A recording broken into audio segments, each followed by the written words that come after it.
Buenas tardes. La Facultad de Educación de la Benemérita Universidad de Costa Rica les da la más cordial bienvenida a la conferencia Los retos emocionales de la educación virtual en tiempos del COVID-19, actividad enmarcada en la Cátedra Emma Gamboa. Buenas tardes. Esta actividad es gestionada desde el Decanato de la Facultad de Educación y corresponde en esta ocasión a la Escuela de Administración Educativa. Nos acompaña en la mesa principal la decana de la Facultad de Educación, la doctora Giselle Garbanzo Vargas. Además, la doctora Adriana Venegas Oviedo, directora de la Escuela de Administración Educativa. Y finalmente, la doctora Sonia Abarca Mora, docente del doctorado del Instituto Centroamericano de Administración Pública, ICAP, quien es la conferencista de esta tarde. Un saludo especial al profesorado y estudiantado de la facultad que nos acompaña y el público presente que nos siguen a través de la transmisión en vivo por el canal de YouTube de la Facultad de Educación, donde además les recuerdo y les invito a participar a través de comentarios o consultas a la experta que nos acompaña hoy. Ahora escucharemos el mensaje o las palabras de la doctora Venegas Oviedo, directora de la unidad académica que tiene a cargo la Cátedra Emma Gamboa en esta ocasión.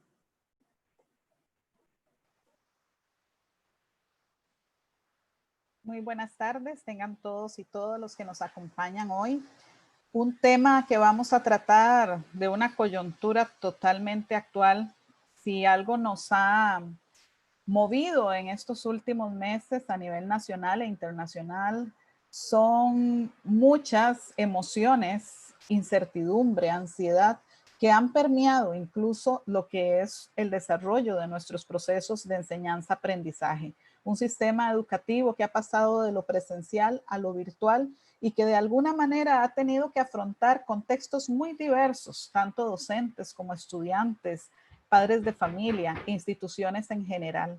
Por eso es que hoy contamos con la presencia de doña Sonia Mora, a quien le agradecemos profundamente el atender el llamado que hizo la escuela en este proceso de gestionar la educación en momentos de crisis como el que estamos viviendo. Las emociones siempre son un elemento que dejamos de lado en estos procesos. Cuando nuestros estudiantes, incluso a nivel presencial, viven ansiedad por su rendimiento académico, por su éxito o fracaso escolar, donde nuestros docentes continuamente viven con estrés y haciendo frente, muchísimo más en esta coyuntura actual en la que no solo nos mueve una emergencia nacional, sino que a lo interno de nuestras familias, de nuestras aulas, del sistema educativo en general, hemos tenido que atender situaciones que para muchos eran desconocidos y hoy en día seguimos viviendo. Quizás con un poquito más de tranquilidad que en marzo pasado, pero de igual manera siempre nos genera esas emociones que es indispensable que aprendamos a sobrevivir y a sobrellevar.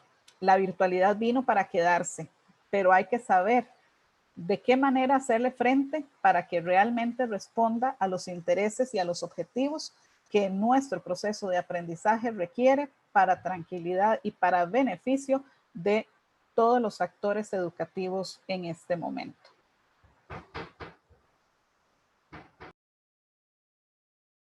Agradecemos ese mensaje de la doctora Venegas, quien nos habla de la importancia de la conferencia que estamos a punto de escuchar y sobre todo la relevancia en tiempos como los que estamos viviendo. Seguidamente vamos a escuchar el mensaje de la decana de la Facultad de Educación, doctora Giselle Garbanzo Vargas. Me complace saludarles a todos y todas en este evento académico que hoy nos une. Un respetuoso saludo a la señora directora de la Escuela de Administración Educativa, la doctora Adriana Venegas, así como a nuestra especialista invitada hoy en la cátedra que nos Participamos hoy todos a la doctora Sonia Abarca Mora, a quien le agradecemos desde este momento de parte de la Facultad de Educación su disposición y su colaboración para nutrirnos a todos los que participamos en este evento y a quienes luego en los próximos tiempos podrán ver esta conferencia. Así que muchas gracias, profesora, por ser parte usted de esta Facultad de Educación mediante la cátedra Emma Gamboa. Tal y como lo explicaron al inicio de la actividad, este es un regocijo académico en el marco de la cátedra Emma Gamboa. Es una cátedra que tiene la Facultad de Educación desde 1980 como un reconocimiento al legado de una de nuestras insignes educadoras y maestras, como su nombre lo acabo de decir, Emma Gamboa. Es un espacio que tenemos para recordarla a ella, para recordar esa educadora que nos dio un gran ejemplo en sus tiempos, que todavía hoy la Facultad de Educación y la educación en general se nutre de los aportes de esta líder educativa. Emma Gamboa fue una persona visionaria, pionera, luchadora por todos los sectores de la educación. Así que no está de más hacerle este reconocimiento con la cátedra que lleva su nombre. Hoy esta cátedra nos recuerda que también nos encontramos en un momento duro, crítico en la educación costarricense y la educación mundial. Así que sea el legado de ella, ese liderazgo con lo que ella manejó el campo de la educación, el que lo podamos tomar como referencia hoy entre todos los educadores, miles que se encuentran a lo largo de todo nuestro país dando su mejor lucha en su primera línea, que podamos inspirarnos en Emma Gamboa, para poderle apostar a la educación que se requiere. Yo estoy segura que hoy todos y todas están dando su máximo esfuerzo. Estamos entregando todo lo que podamos dar porque queremos que nuestro país, que nuestra sociedad y nuestra humanidad pase este trago amargo que está pasando en este momento y de este podamos salir cada día más fortalecidos. Porque de la visión de Emma Gamboa solo podemos recordar entre muchos de los legados de ella es que siempre nos enseñó a luchar, a nunca claudicar. Por más fuertes que sean los obstáculos, los desafíos que nos enfrente una sociedad, ella nos inspiró a siempre con la frente en alto entregar todo nuestro quehacer. Y también nos enseñó que la sociedad costarricense y el mundo en general, sus bases siempre serán la educación. Depende de la calidad de la educación que nosotros demos, así va a depender los designios de la humanidad donde quiera que se encuentre.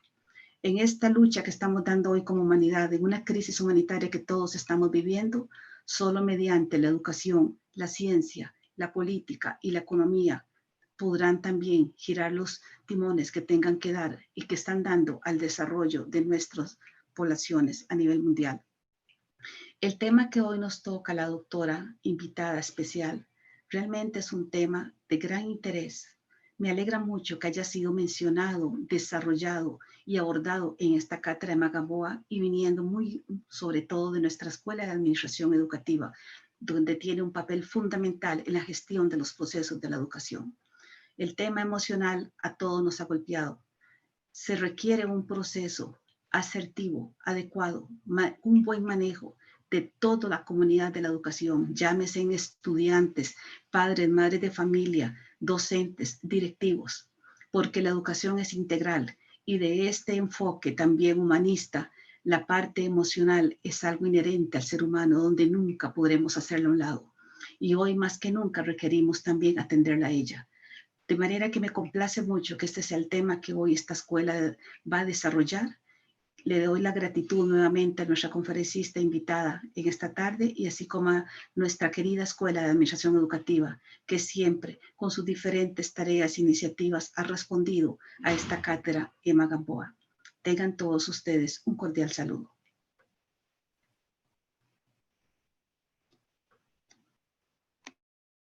Agradecemos a la señora decana por ese mensaje de bienvenida y esas palabras tan motivadoras para entender la importancia de este espacio, para contribuir con la calidad de la educación a nivel nacional y también a nivel de facultad o universitario.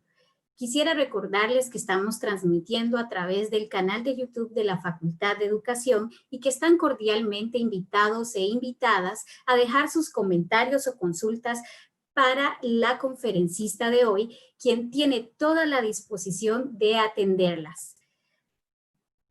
Daremos inicio a la cátedra Emma Gamboa de esta tarde con la conferencia denominada Los retos emocionales de la educación virtual en tiempos del COVID-19. Antes de que la doctora Abarca Mora inicie su presentación, me permitiré mencionarles brevemente sobre su trayectoria académica. Es doctora en educación de la Universidad Estatal a Distancia y también posee un doctorado honorario en teología otorgado por la Universidad Evangélica de las Américas. Es máster en psicología educativa, grado obtenido en la Universidad de Oklahoma. Posee un bachillerato en psicología en la Universidad de Costa Rica y ha sido docente universitaria tanto en el sistema educativo público superior como en el privado. Ha trabajado en la Universidad Nacional, en la Universidad Estatal a Distancia y en la Universidad de Costa Rica, tanto a nivel de grado como de posgrado. También ha sido docente en la UACA, en la Universidad Evangélica de las Américas y en el ICAP, donde trabaja en la actualidad. Con una vasta trayectoria académica, donde además de docente, es investigadora y tiene un gran número de publicaciones, esta académica ha sido líder desde puestos de dirección, ha sido becada por prestigiosas entidades como la beca Fulbright y por lo tanto nos sentimos plenamente honrados de recibirle y abrirle el espacio de la cátedra Emma Gamboa. Damos inicio a la conferencia del día de hoy a cargo de la doctora Abarca Mora.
Hola, hola.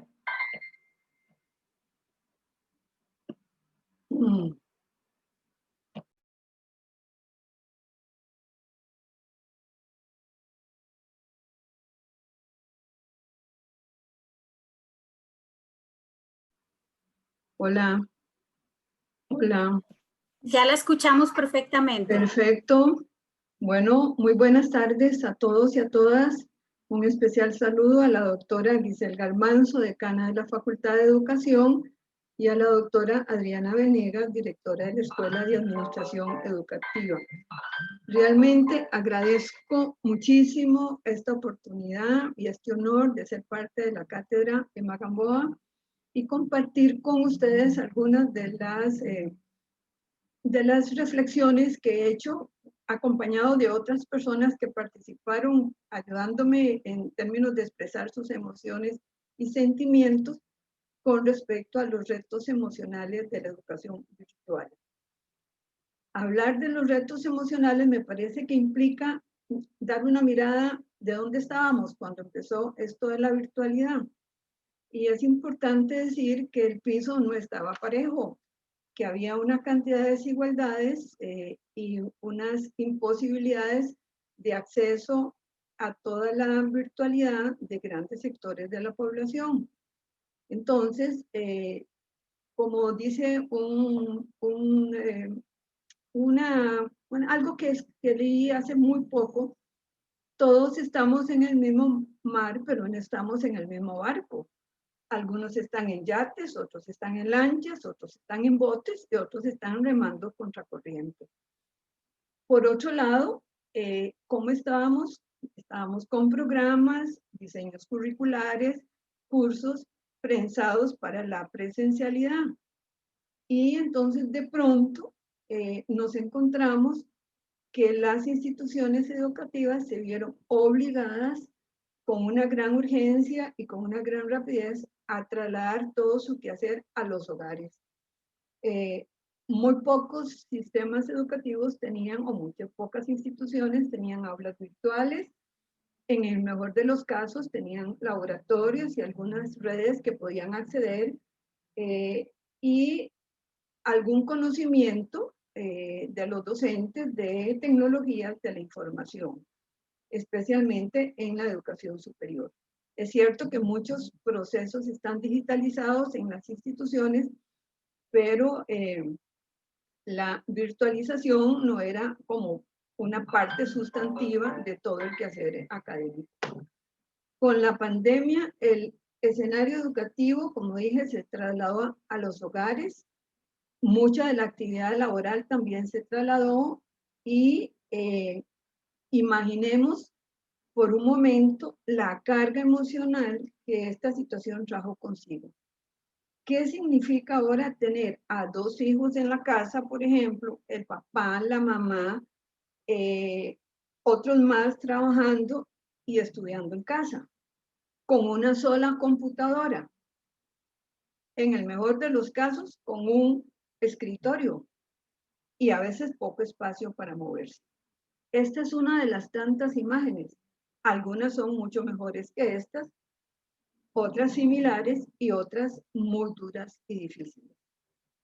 Los padres, los responsables de las familias, los abuelos, recuérdese que la estructura familiar en Costa Rica tiene un gran porcentaje de hogares liderados por mujeres, se convirtieron, realmente toda esa gente se convirtió en asistentes de aprendizaje. Pensemos también en otros actores fundamentales, por ejemplo, los docentes. También en muchísimos casos con grandes limitaciones para acceder a todas las ventajas y oportunidades de la virtualidad. No solo deben dominar ahora las tecnologías, sino que deben tenerlas al alcance y deben poder también innovar y crear y buscar nuevas formas de plantearse todo el abordaje pedagógico y didáctico en estas condiciones de excepcionalidad. Hay muchos sentimientos y muchos ruidos emocionales y temores que comienzan a surgir con esto de la virtualidad. No deseaba poner el tema sobre la mesa sin expresar algunos de los sentimientos y expresiones de personas reales, de jóvenes, niños y adultos, de docentes, y que uno escucha permanentemente de una realidad cruda que no se discute tanto porque la discusión ha estado centrada mucho en lo tecnológico, en las herramientas digitales y no tanto en aquello que está moviéndonos emocionalmente y psicológicamente.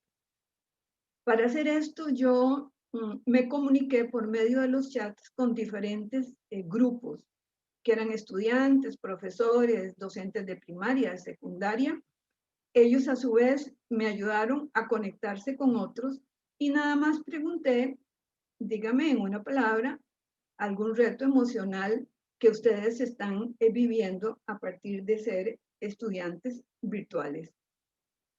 Me contestaron en poquísimas horas 105 personas y tengo otro montón de respuestas acá que no las pude procesar, pero que más o menos van en la misma línea.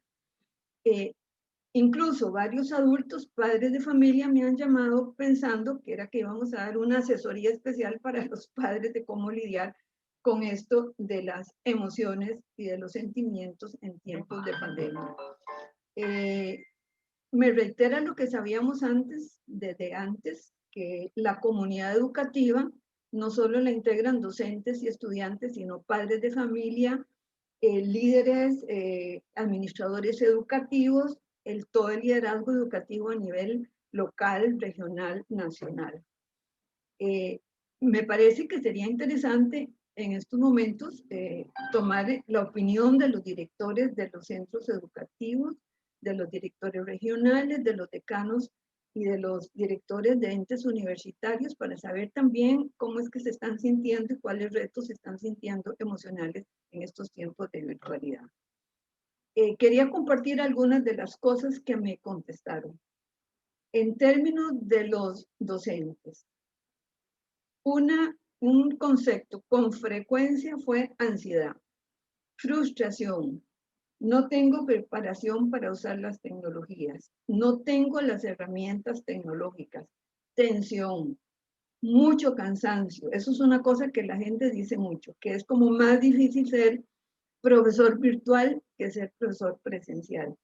Agobio, incertidumbre, miedo, poco vínculo con los compañeros y con los alumnos, distanciamiento afectivo. Esto es una preocupación grande de los docentes.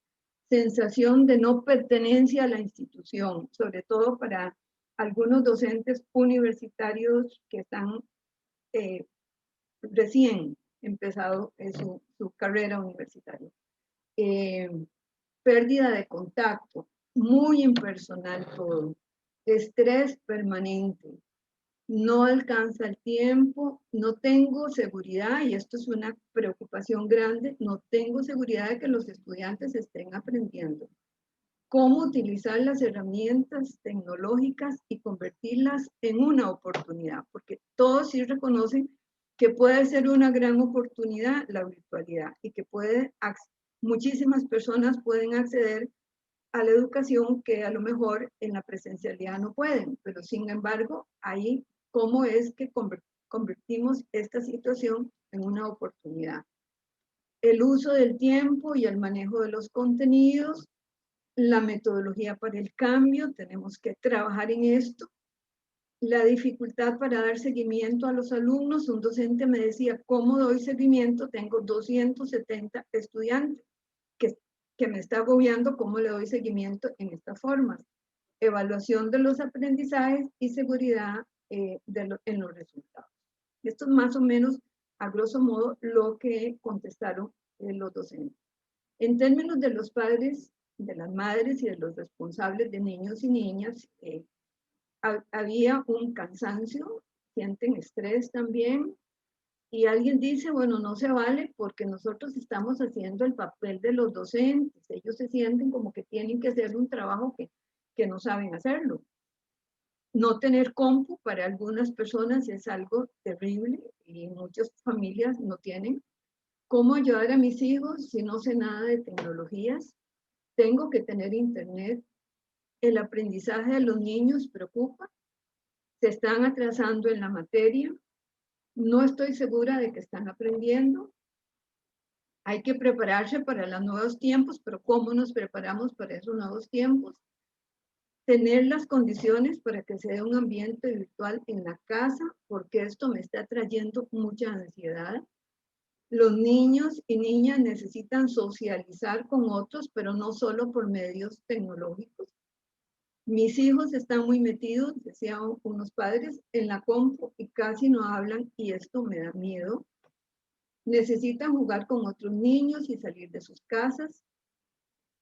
un señor me decía, ¿cómo se puede hacer si solo hay un teléfono celular y es el que yo ando? Y hasta que yo llego a la casa, pueden usar ese teléfono celular. Entonces, es decir, ¿cuál virtualidad hay? Y Dios nos ayude.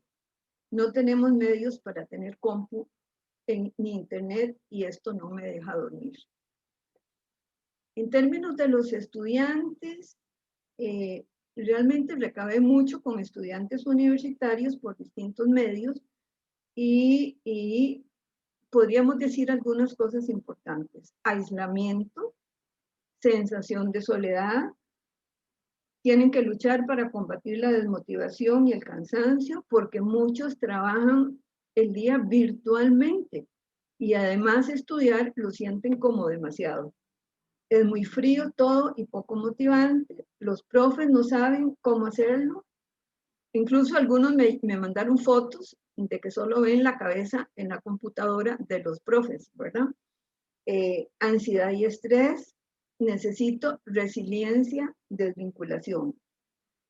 Para algunos de ellos es muy fácil salirse del aula virtual y hay una sensación de no estar en clases. Es muy informal y ellos muchos manifestaron que se necesita una gran autodisciplina y que se necesita concentrarse. Con los otros compañeros es interesante o que extrañan esa posibilidad de compartir con los otros compañeros y molestar y gozar un poco. Les preocupa la productividad personal y la carencia de interacción y también permanecer mucho rato en el aula virtual. Hay incertidumbre por el aprendizaje, aunque todos reconocen que podría ser una gran oportunidad, que la virtualidad podría ser una gran oportunidad y que podría, si esto se mejora en términos de acceso, podría ser una experiencia muy buena para muchos que no tienen otras posibilidades de hacerlo. Entonces, la pregunta es qué retos tenemos frente a nosotros como educadores, como gestores educativos, como líderes, como administradores educativos, como directores. Es importante, me parece a mí, diseñar estrategias pedagógicas que creen un ambiente de aprendizaje más afectivo. Hay una necesidad y el aula tiene que dar siempre ese espacio para expresar afectos y para sentir afectos. Entonces es necesario crear ese ambiente virtual que dé más afectividad, que esté tal vez menos cargado de contenidos, pensar en ejes más integradores a partir de preguntas o problemas, porque no podemos seguir explicando nada más que contenido. El tiempo que pasan los niños y las niñas, los jóvenes y los adultos sentados en sus computadoras, habría que dosificarlo, especialmente para los niños de primero y segundo ciclo y probablemente para los estudiantes de colegio. Habría que dosificar cómo usamos ese tiempo, permitiendo mayor interacción entre ellos y mayor diálogo entre los niños y los niños con el docente. Y tiene que haber más espacios de comunicación entre los estudiantes y entre los estudiantes y los docentes. Me parece que la comunidad educativa como un todo tiene el desafío de construir conjuntamente prácticas y experiencias que permitan construir conocimiento significativo. Y para ello tenemos que dialogar y hacer uso de nuestra creatividad. Esto nos cogió tan apresuradamente que simplemente lo que recibimos de las instituciones, bueno, mire, ahora se tienen que conectar en Teams y aquí les mandamos el link, instálenlo en la computadora y hay que pasarlo todo a virtualidad. No hemos tenido mucho tiempo ni espacio los docentes para discutir estrategias y discutir cuáles son los problemas que estamos enfrentando y cómo conjuntamente diseñamos algunas estrategias que nos permiten atender esto. Hay que dar espacio en el tiempo virtual para la expresión de sentimientos de los estudiantes, de temores, de aquellos asuntos que les preocupan a los y las estudiantes. Digamos, no puede ser solo la parte de contenidos o puramente muy intelectual, muy académico. Es imposible obviar el impacto de la pandemia en la vida de las personas, en la organización familiar y en el mundo social. Las instituciones educativas deben poner esa discusión sobre la mesa, pero no agregando más actividades virtuales, sino en los horarios que ya están establecidos. Hay muchísimas actividades virtuales, se desató conferencias, etcétera, y no nos da a veces el tiempo. Entonces, me parece que en las experiencias que ya tenemos que dejar espacio para hablar de nuestros sentimientos, de cómo nos sentimos, de cómo nos vemos en esta situación. Es decir, el aula virtual no puede estar desconectada de la vida, como el aula presencial no puede estar desconectada de la vida, el aula virtual tampoco puede estar desconectada de la vida, de la realidad tal como es vivida por las personas. La educación virtual no puede verse simplemente como un problema tecnológico, es un problema pedagógico también. Remite a nuestras formas de comunicación y de verse como sujetos en sociedades complejas y signadas por las desigualdades y las exclusiones de todo tipo. No deseamos que haya más excluidos con esto de la virtualidad. Jóvenes abandonando el colegio para ir a coger café, de lo cual tengo también algunos datos de eso, porque de por sí están diciendo, entre comillas, no tienen compu en la casa y no están aprendiendo nada. Mejor nos vamos a... Estos son casos reales que los recogí en estos días. Uno de los desafíos más grandes que como sociedad enfrentamos es la marginación de tantos niños y jóvenes de las oportunidades que ofrece la virtualidad, del acceso a la información y a nuevas formas de ampliar los horizontes. Demos espacio en la virtualidad para la construcción también de subjetividades alegres, sanas, deseosas de aprender, respetuosas de la diversidad, interesadas en descubrir y ampliar sus visiones, encontrando certidumbres en medio de tantas incertidumbres, capaces de soñar mundos posibles. La virtualidad nos da la oportunidad de soñar mundos posibles, pero tenemos que tener acceso a todas las herramientas para poder hacer eso. Y unos mundos posibles que puedan mejorar la calidad de vida para todos sin excepción. La educación virtual no puede ser una experiencia traumática para nadie. Es decir, tenemos que evitar que esto se convierta, que el grado de estrés y ansiedad sea tal y de cansancio que se convierta en una experiencia traumática ni para docentes, ni para estudiantes, ni para administradores de la educación, ni para directores. De ser así, estaremos cerrando ventanas. Y lo que queremos ahora es más bien abrir oportunidades, abrir ventanas. Valoremos lo que está pasando en el aula virtual. Es necesario corregir deficiencias y tener más cuidado en aspectos emocionales que pueden estar agobiando a los docentes, a los padres, a las madres, a los estudiantes y a toda la comunidad educativa. Esto es lo que yo quería compartir con ustedes, porque me gustaría más también oír sus comentarios, sus preguntas, sus opiniones. Entonces yo quiero terminar mi intervención ahí. Quiero terminar mi intervención en este momento con una nota de esperanza. Es decir, tenemos que soñar de que lo podemos hacer mucho mejor y de que todos pueden participar de esta gran oportunidad. Pero tenemos que ponernos a pensar seriamente cómo es que lo vamos a hacer para que realmente, como dije, se abran muchas ventanas. Muchas gracias. Muchas gracias, doctora Varga, por estos interesantes y preocupantes hallazgos, pero a la vez retadores para el ambiente de la educación en momentos tan complejos y tan inéditos como los de la pandemia del COVID-19. Le han dejado muchos mensajes de felicitación y de motivación a su persona, agradeciendo el espacio y reconociendo su gran labor y trayectoria. Voy a proceder a leerle una consulta que dejó la profesora Tatiana Castillo de la Escuela de Administración Educativa de la Facultad de Educación, que dice así: considerando la nueva realidad virtual, ¿qué recomienda? Permítame un segundo para poder leerla completita.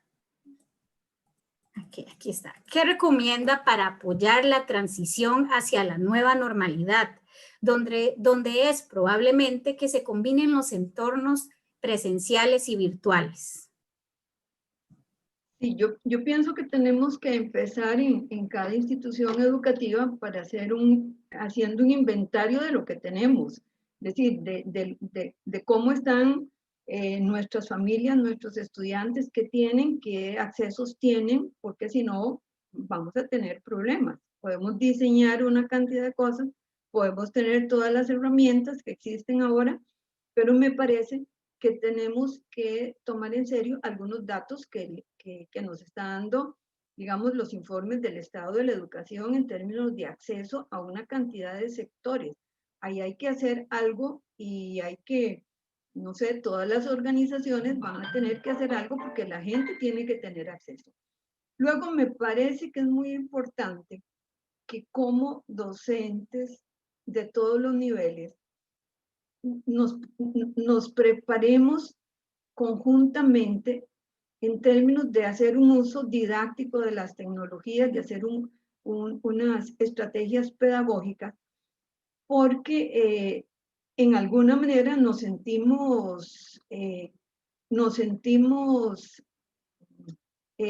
abandonados, porque si acaso lo que nos dan en las instituciones es una ayuda técnica, en términos de alguien que está ahí, digamos, ayudándonos un poco para manejar estas tecnologías, pero vamos a tener que sentarnos a ver, porque yo sí creo que habría que hacer algunas modificaciones, por lo menos uno lo ve en las estructuras universitarias, algunas modificaciones en términos de las organizaciones curriculares, ¿verdad? De cómo una cantidad de cosas que nosotros hacemos en el aula presencial, pues básicamente ya con la virtualidad no es necesario hacerlas. Están todas las fuentes de información, todas las bases de datos, todo el asunto que nosotros ya podemos convertirnos más el aula más en una investigación y hacer más un laboratorio. Entonces, yo creo que tenemos que pensar en el apoyo técnico, en términos de la preparación técnica, tenemos que sentirnos muy cómodos con esta de las tecnologías porque nos produce muchísima ansiedad si no lo sabemos. Tenemos que diseñar estrategias, tenemos que tener una comunicación fluida con los padres de familia, por ejemplo, en el caso de los niños y las niñas y los jóvenes adolescentes, digamos, cuál es el apoyo que vamos a requerir de los padres de familia, porque de pronto los niños están recibiendo mucho contenido y los padres no saben qué hacer con eso. Es decir, hay casos de niños que los trasladaron donde los abuelos, ¿verdad? Para que los abuelos se hagan cargo porque los padres no tienen el tiempo para hacer eso. Entonces, me parece que sí tenemos que hacer una planificación de visualizar cómo debiera ser y comenzar a ver todas las carencias que tenemos para poder diseñar cosas que nos permitan prepararnos, porque la virtualidad va a ir tomando más y más y más auge. Y no podemos pensar lo que esto fue nada más durante la pandemia. Creo que se va a ir posicionando más, pero hay que prepararse para eso. Bueno, siguen dejando mensajes de felicitación por esta interesante conferencia y voy a permitirme leer la segunda consulta en este momento. Es hecha por la doctora Adriana Venegas, quien consulta: ¿qué recomendaciones podríamos dar para el manejo y la organización del tiempo en tiempos de la virtualidad? Sí, eso es una cuestión que a mí me ha preocupado porque yo también soy docente universitaria y entonces me agobia mucho eso del tiempo.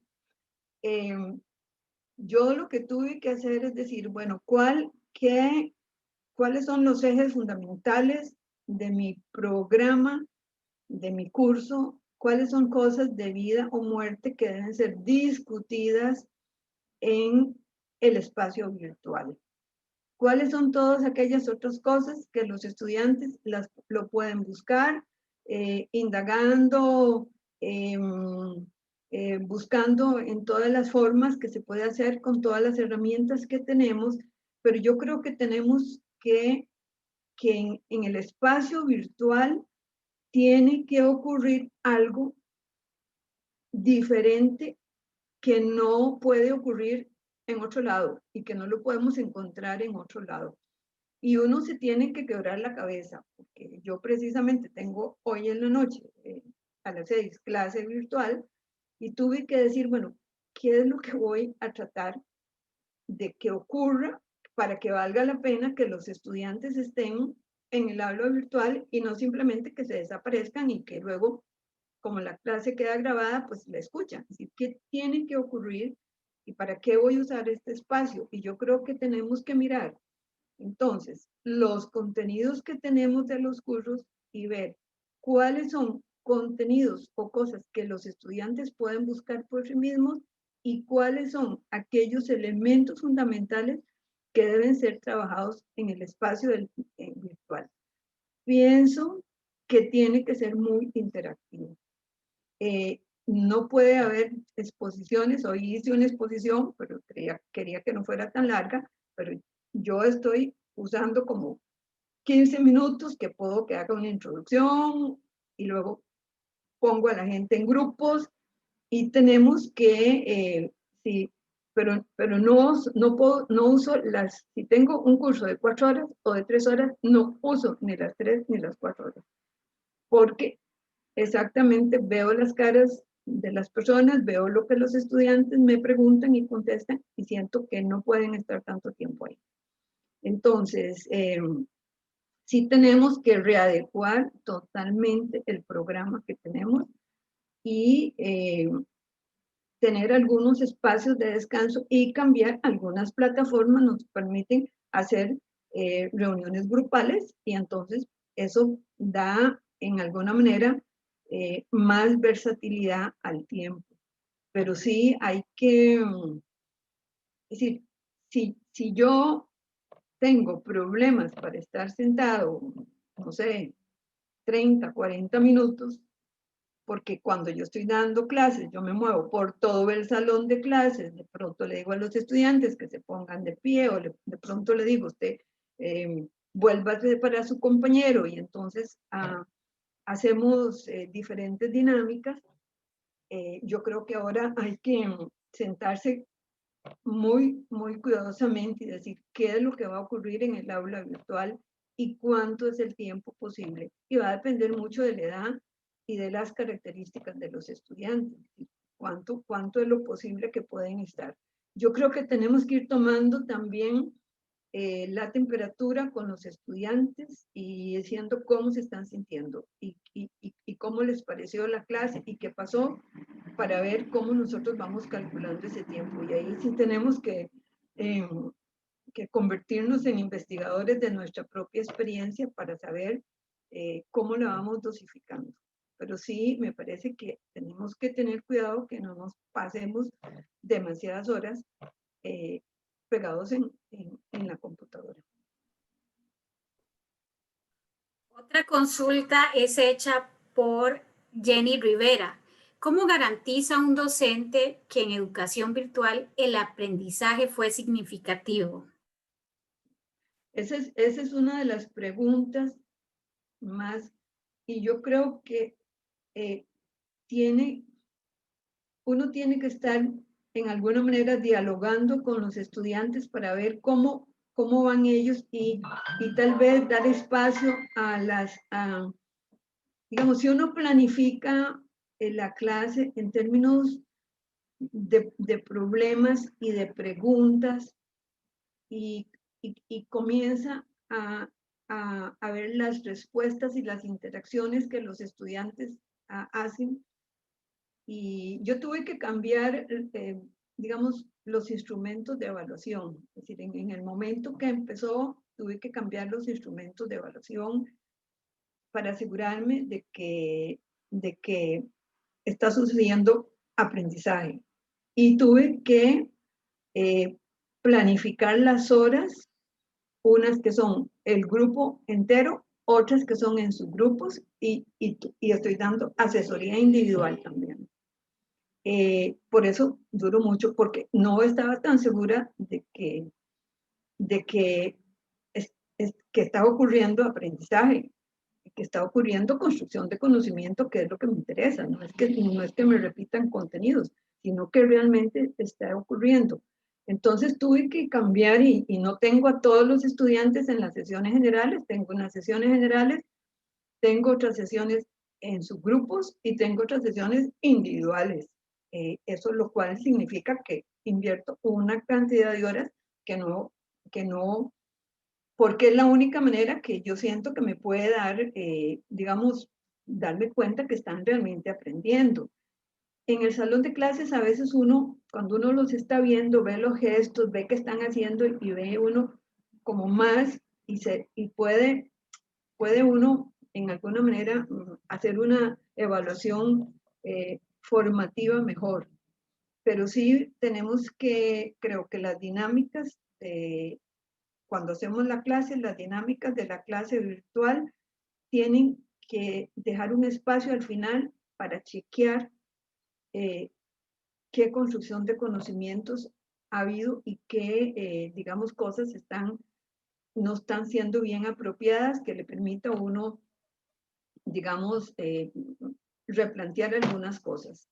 Yo me comunico también por correos y por un WhatsApp que tengo con los estudiantes para mandarles cosas que noté que había problema y que tenemos que mejorar. Y hago documentos escritos que les permito aclarar algunas de las cosas, ¿verdad? Entonces, ese es uno tal vez de los problemas más difíciles, digamos, cómo evaluamos qué está ocurriendo realmente aprendizaje. Y solo me parece que es con las preguntas de ellos y con los problemas que nosotros les planteamos y vemos cómo nos argumentan que nos damos cuenta si está ocurriendo realmente aprendizaje.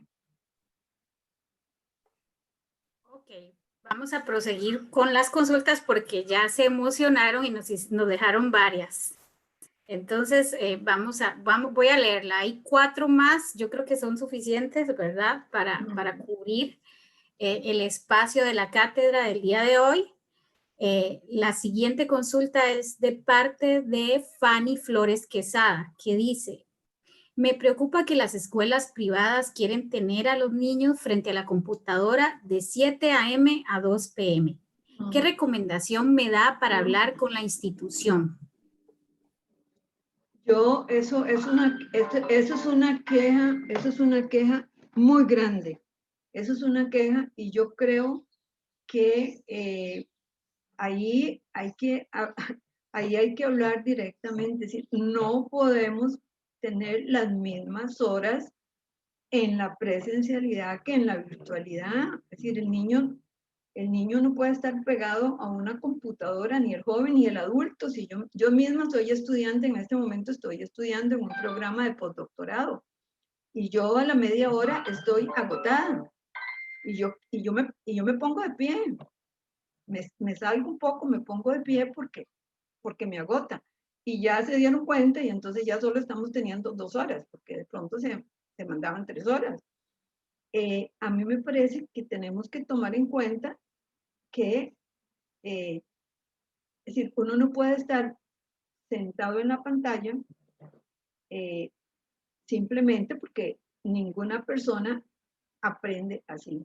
Es decir, por eso los tiempos hay que trabajar mucho y los padres de familia tienen que, sobre todo si es una escuela privada y están pagando. Eso es la queja. Es más, a veces los ponen a los niños con uniforme y tienen que estar uniformes y tienen que estar sentados como si estuvieran en filita. A mí, yo creo que veamos cómo son los niños y cómo son las personas sanas se mueven, las personas sanas prestan atención a muchas cosas simultáneamente, no pueden estar tantas horas sentados, vamos a tener serios problemas físicos si están tantas horas sentados. Entonces, yo creo que tienen que dosificar el tiempo y es decir, y hay muchos estudios que lo dicen. Si aún, es decir, ¿cuánto es la capacidad de atención que tiene un niño de 7 años o que tiene un adolescente? Tal vez 20 minutos. O tienen que cambiar actividad, pero no pueden ser los horarios iguales, no hay manera.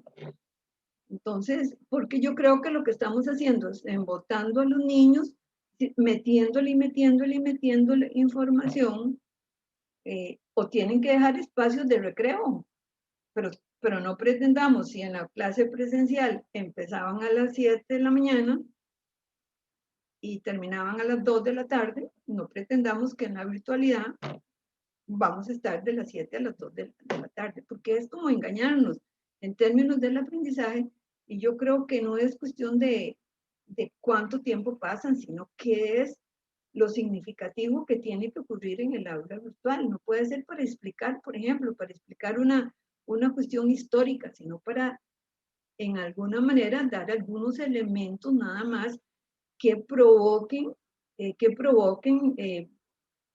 pensamiento y que provoquen, digamos, motivación en el estudiante de querer saber más eso.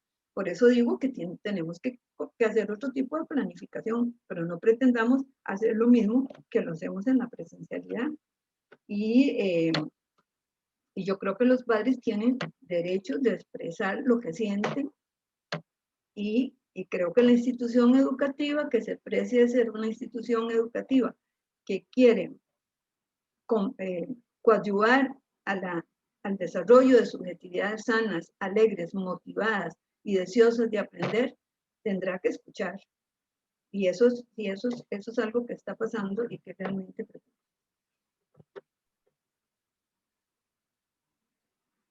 Ana Jessy Campos más bien nos hace un comentario en este espacio, que tal vez va más del lado de los docentes. Comenta, priorizar contenidos, seleccionar estrategias de mediación adecuadas es vital para estos espacios de virtualidad. Muy bien, perfecto, totalmente de acuerdo. Okay. Procedo a leer una consulta que hace la doctora Jacqueline García, directora del Instituto de Investigación en Educación. La conozco.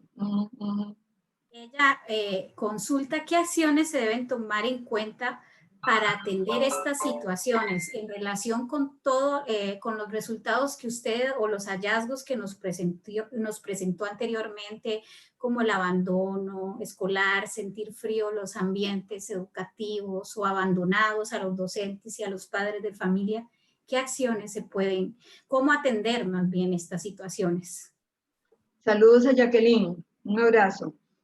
Bueno, yo creo que este es un problema nacional y aquí yo llamaría la atención a los sindicatos de educación, que tendríamos que los sindicatos, las universidades, las escuelas formadoras, el Ministerio de Educación, muchísima gente, tendríamos que poner seriamente este asunto del acceso y de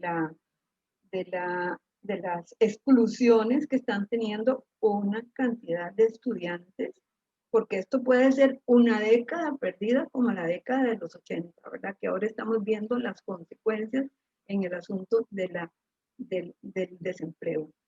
Es decir, y puede ser más grave todavía que la década de los 80. Esto por eso me parece que es un problema país.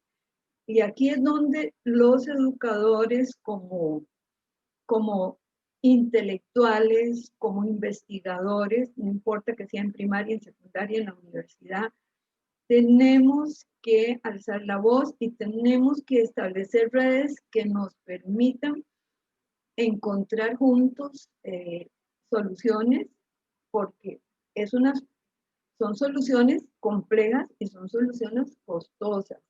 Es decir, no podemos decir que 400.000 niños están en alguna manera excluidos. Mientras tanto tienen la tecnología, vamos a tener que hacer algunas otras cosas. Mientras tanto, se empareja el piso. Como dije, este piso no está parejo.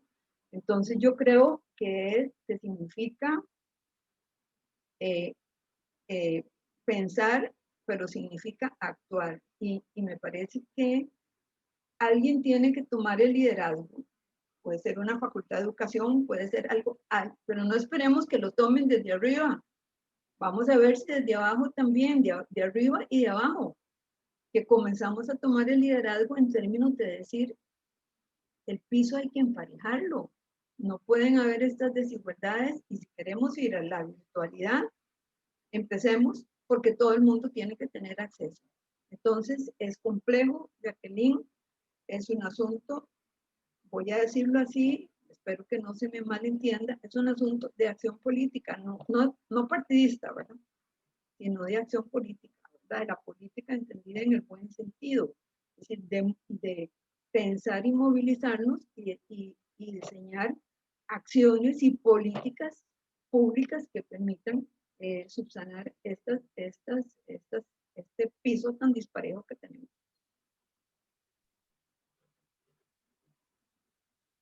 Gracias. Carla Madrigal nos consulta, me parece que es una docente por la consulta que está haciendo.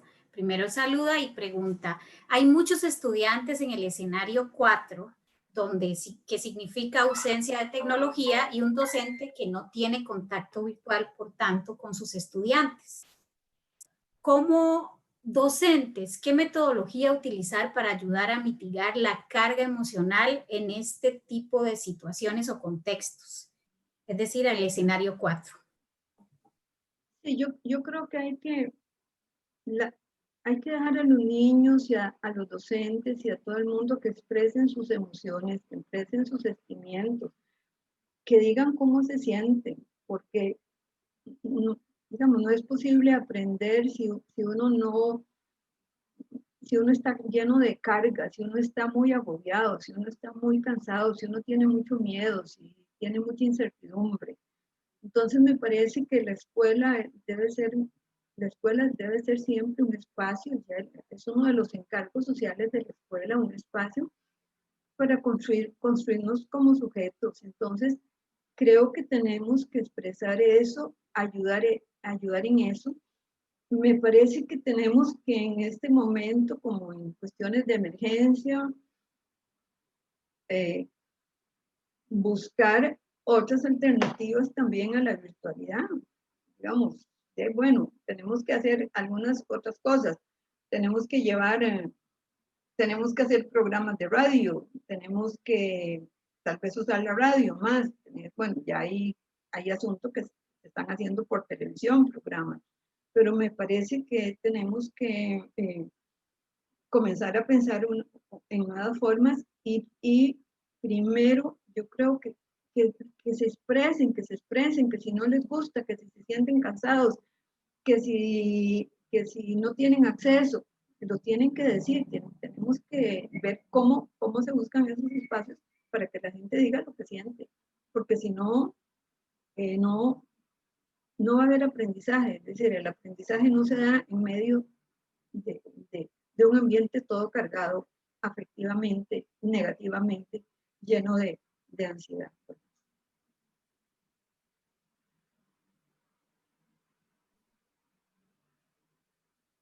Muchas gracias. Prosigo. Marianela Solano nos hace un comentario, me parece que a manera de recomendación, donde dice, debemos utilizar sesiones sincrónicas y asincrónicas para evitar que las sesiones sean tan amplias, refiriéndose al tiempo en la virtualidad. Sí. Es lo que yo hago, ¿verdad? Porque yo hago otras que son fuera de horario y casi individuales, ¿verdad? O grupales. De sus grupos, sí. Perfecto. Perfecto. Por su parte, el usuario Gestión Colaborativa Organizaciones, además de saludarla y agradecer su intervención, pregunta, ante esta nueva realidad, ¿cómo podríamos abordar desde la organización educativa el tema del aprendizaje en conjunto con las familias? Ay, sí, eso está difícil porque